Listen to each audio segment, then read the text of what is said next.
ધર્મપુર નામના ગામમાં લાલારામની પત્ની સુધાએ એક પુત્રને જન્મ આપ્યો. સુધાને કેન્સર હતું. થોડા દિવસો પછી તેનું અવસાન થયું. લાલારામ તેના નાના પુત્ર ચંદરને તેના માતાપિતા બંને તરફથી પ્રેમ આપતા હતા. ધીમે ધીમે થોડા દિવસો વીતી ગયા. લાલારામના ઘણા સંબંધીઓ ઉપરાંત તેમના ખાસ મિત્ર રામરાજે કહ્યું, લાલારામ, તમારી પાસે 100 એકર જમીન અને તમારો પોતાનો ટ્યુબવેલ છે. તમે એટલું અનાજ ઉત્પન્ન કરો છો કે તમને એક વર્ષમાં 5 લાખ રૂપિયાનો નફો થાય છે. અને તમારું ઘર એટલું મોટું છે કે આખા ગામમાં તમારા જેવું ઘર કોઈનું નથી. તમે પિતા પુત્ર આટલા મોટા ઘરમાં કેવી રીતે રહો છો?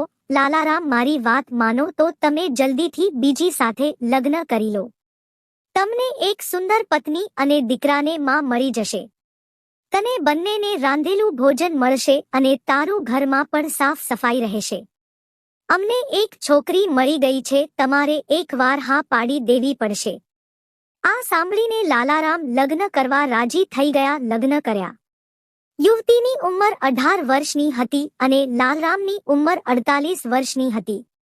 છોકરીનું નામ સરલા હતું. લગ્નને લગભગ 5 વર્ષ વીતી ગયા. થોડા દિવસો પછી લાલરામનું પણ અવસાન થયું. ચંદર અને તેની માં સરલા એકદમ ચોંકી ગયા. જ્યારે લાલારામનું અવસાન થયું ત્યારે ચંદર 14 વર્ષનો હતો. તે ખૂબ જ સુંદર હતો. તેનો રંગ ગોરો અને સ્નાયુબદ્ધ શરીર હતો. તેની સાવકીમાં સરલા ભોજન રાંધતી, ઘર સાફ કરતી અને ચંદરના કપડાં પણ ધોતી. ચંદર ધીમે ધીમે મોટો થવા લાગ્યો. એક દિવસ ચંદરે સરલાને કહ્યું, માં, હું તને એક વાત કહું. સરલાએ કહ્યું, કહો દીકરા. ચંદેરે કહ્યું, પિતાએ આટલા પૈસા છોડી ચાલ્યા ગયા. મારા અભ્યાસને કારણે હું દરરોજ ખેતરોની દેખભાળ કરી શકતો નથી. તેથી જ હું 2000 રૂપિયા દીઠ એક માણસને ખેતીનું કામ સંભાળવા માટે રાખવાનું વિચારી રહ્યો છું. તે આ કામ મજૂરો દ્વારા કરવશે. એક વર્ષમાં ઓછામાં ઓછા 3 થી 4 લાખ રૂપિયાનું અનાજ વેચશે. સરલાએ કહ્યું, દીકરા, તે સારો વિચાર કર્યો છે. આ કામ તરત કર. ચંદરે આ કામ માટે એક માણસ રાખ્યો. ચંદર એક વર્ષમાં 3 થી 4 લાખ રૂપિયાનું અનાજ વેચતો હતો. જીવન સારું ચાલતું હતું. પરંતુ સરલા દિવસરાત એક યુવકને શોધતી હતી, કારણ કે તે તેની યુવાનીનો આનંદ સંપૂર્ણ રીતે માણી શકતી ન હતી. એક દિવસ ચંદર બીમાર પડ્યો. તેને માથાનો દુખાવો હતો અને તેનું શરીર ખૂબ જ તૂટી રહ્યું હતું. ચંદર ખેતરેથી આવ્યો હતો. તે સાંજે 6 વાગ્યે આવ્યો અને ખાટલા પર સૂઈ ગયો. અહીં સરલા જમવાનું બનાવી ચંદરને બોલાવવા ગઈ. ત્યારે તેણે જોયું કે તે દર્દથી કંપારી રહ્યો હતો. સરલાએ ગભરાઈને પૂછ્યું, શું થયું? ચંદર કેમ રડે છે? ચંદરે કહ્યું, મારું આખું શરીર ભાંગી રહ્યું છે. સરલાએ પૂછ્યું, હું હૂંફાળું સરસવનું તેલ લાવી છું, ચાલો હું તને માલિશ કરાવી દઉં. કમસે કમ તારો શરીરનો દુખાવો ઓછો થશે. ચંદરે કહ્યું, ઠીક છે માં. સરલા ચંદરને માલિશ કરવા માંડી. માલિશ કરતી વખતે સરલાના ઈરાદા બગડવા લાગ્યા, પણ ત્યાં સુધીમાં ચંદર સૂઈ ગયો હતો. બીજા દિવસે તે વિચારવા લાગી કે ચંદરની નજીક કેવી રીતે આવવું. કે ચંદરે મારી નજીક આવવું જોઈએ, જેથી હું મારી લાગણીઓ વ્યક્ત કરી શકું. એક દિવસ સરલાએ વિચાર્યું, જે રીતે મેં ચંદરને માલિશ કરી હતી તેવી જ રીતે જો હું તેને માલિશ કરું તો કદાચ કામકાજ થઈ જશે. સાંજ પડી. સરલા ભોજન બનાવીને ચંદરની રાહ જોઈ રહી હતી. ચંદરની મોટરસાઇકલનો અવાજ સાંભળતા જ સરલા ખાટલા પર આડી પડી અને રડવા લાગી.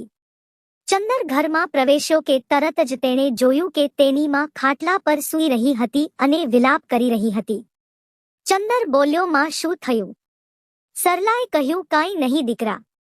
મારા હાથ પગમાં ખૂબ દુખાવો થાય છે. મમ્મી, જેમ તમે મને હૂંફાળા તેલથી માલિશ કરી હતી તેમ હું પણ કરી દઉં, જેથી તમે રાત્રે સારી રીતે સૂઈ શકો. સરલાએ હળવેકથી કહ્યું, ઠીક છે, તારી મરજી મુજબ.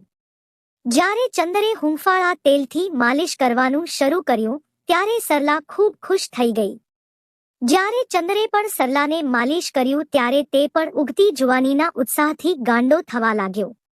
સરલાના આખા શરીરને માલિશ કર્યા પછી એક લાંબી રાત વીતી ગઈ. ચંદરને ઊંઘ ન આવી. બીજી બાજુ સરલાની આંખોમાંથી ઊંઘ ગાયબ હતી.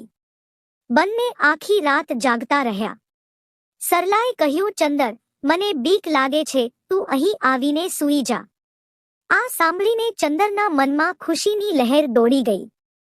તેણે કહ્યું, ઠીક છે માં, તારી તબિયત સારી નથી, હું અહીં સૂઈ જઈશ. સરલાએ કહ્યું, મને બહુ ગરમી લાગી રહી છે. સરલાની હરકતો જોઈને ચંદર ગાંડો થઈ રહ્યો હતો.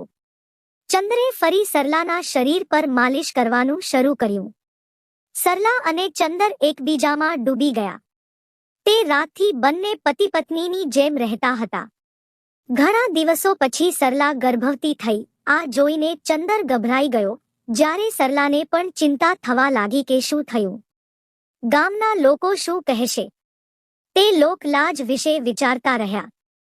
ગર્ભાવસ્થાના 5 મહિના પૂર્ણ થયા. સરલાએ ઘરની બહાર નીકળવાનું બંધ કરી દીધું. એક દિવસ લોકોની નિંદાના ડરથી સરલાએ ઝેર પી લીધું અને જતી રહી. પાછળથી ચંદરને ખબર પડી કે સરલાના મૃત્યુ માટે તે પોતે જ જવાબદાર છે. જો તેણે સરલાના ગર્ભમાં રહેલા બાળકને સમયસર સાફ કરાવ્યું હોત તો તેનું મૃત્યુ ન થાત. ચંદર પણ આઘાત સહન ન કરી શક્યો અને તેણે પણ ઝેર પી લીધું અને તે પણ. મિત્રો, આવી મજેદાર કહાની સાંભળવા માટે ચેનલને સબસ્ક્રાઇબ કરી બેલ આઇકોન ઓલ પર ક્લિક કરી દો. આભાર.